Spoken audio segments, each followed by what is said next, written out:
The truth is out there. It is one of the world's greatest mysteries, Scotland's legendary Loch Ness Monster. So does the lake creature actually exist? Well, if you ask one man, he'll tell you it is in fact no myth. Every day it's flaunted in front of your face. Hundreds of people in the valley say they are hearing voices in their heads. You just choose to ignore it. Belief can be a powerful force. No one knows that better than the people who are sure they've seen Bigfoot. Real accounts. He says he knows who's playing mind games. Rogue government officials that are sponsoring this, also corrupt business officials, and private citizens. From real people. Hundreds of people turned out tonight for the unveiling of a very controversial statue. Yeah, it really is. The Satanic Temple of Detroit revealed the 1-ton bronze statue. It's time for you to take a swim. I'm just excited to see my Lord and Savior Baphomet represented in such glorious Italian stone. I do hope his eyes gaze upon me, and that my allegiance is recognized. In the dark waters.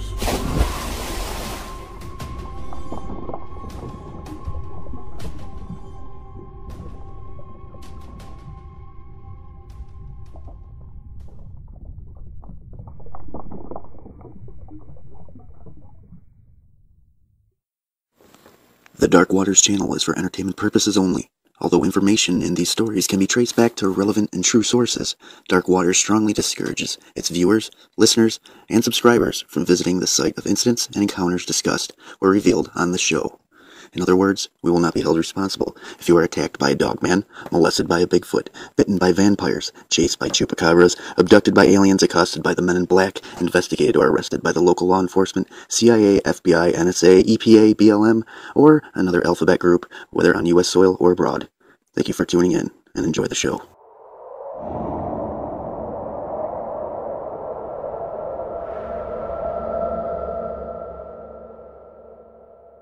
I've been working for a crime scene cleanup company for about 5 years now. I won't be able to disclose the name because there's not many of these organizations in my state, nor will I disclose the area of the city in which my encounters happen. I'm not sure if I can get in trouble with the local police department, but I'd rather not take the chance. Our job includes homicide, suicide, unattended deaths, and blood vehicle bioremediation. Essentially, we clean up after any kind of death or murder. The incident I'm going to share with you is from my very first year on the job. Back in those days, we were assigned partners to help us clean up scenes. Mark, a 25-year-old black man, was my first partner. Mark was a real cool dude. He had an air of confidence, and really nothing freaked him out at all. Being new to the job, his demeanor helped me out tremendously because I was prone to spaz out. This particular job was to clean up a homicide. According to the police, 2 men had been killed execution style. When Mark and I arrived at the crime scene, the detectives were walking out of the door. Mark walked in first and looked around. When he came out, he smiled and said, "These were some sick bastards." Entering the house, I could smell the familiar scent of blood. If you've never been around fresh blood, it smells like old pennies.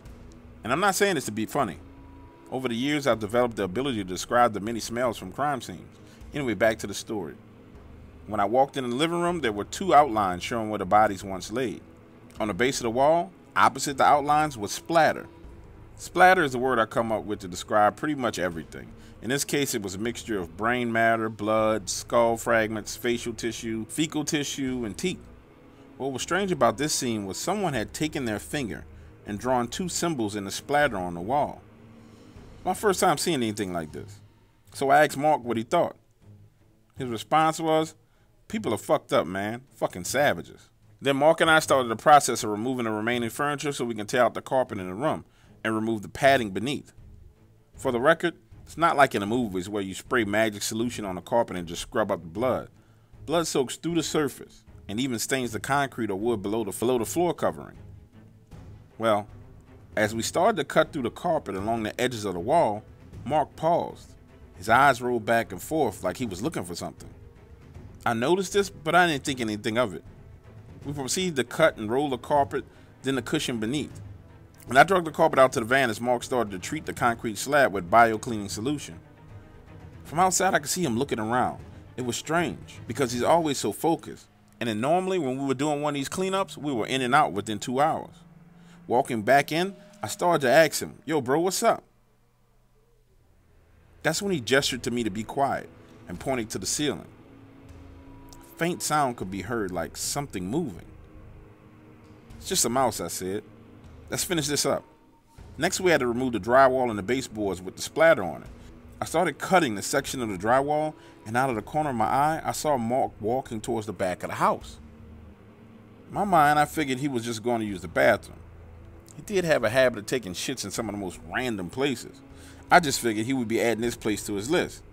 Upon cutting half of the drywall and tearing out the baseboards, I began to drag the debris out to the front yard.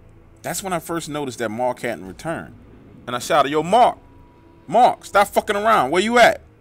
But nothing. I hurried back in the house thinking he's sitting on the toilet, and when I swing the bathroom door open, he wasn't there. I walked the rest of the house, and he was nowhere. Finally, I walked out of the back door, and he was standing in the yard, looking up at the window to the attic. Dude, what the fuck are you doing? Mark looked terrified. His mouth was wide open. He was staring upward. Naturally, I turned to see what he was looking at.